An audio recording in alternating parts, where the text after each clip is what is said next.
Photo தான் பார்க்க போகிறோம். ஜாலியாக எங்கள் அண்ணா வச்சு எனக்கு சாமி ஐயப்பான்னு பாருங்க. தூக்கி ஜாலியாக இதுக்காக சப்ஸ்கிரைப் பண்ணுங்க கொஞ்சம். Okay bye.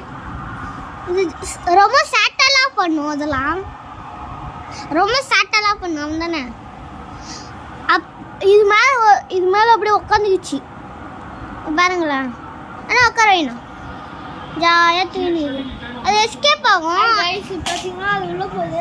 இதை நம்ம எப்படியே பிடிச்சிடலாம். இங்க பாருங்க ஆல்ரெடி பாருங்க பிடிச்சிக்கலாம் பாடி. இங்க பாருங்க பைஸ். இந்த பூனை இருக்குல்ல, இந்த பூனை வந்து தோல் மேலே உட்காருன்னு சொல்லல, உட்காந்து அப்படியே மூஞ்சி மேலே கூட உட்காரும். சரி பை கைஸ், லைக் பண்ணுங்க.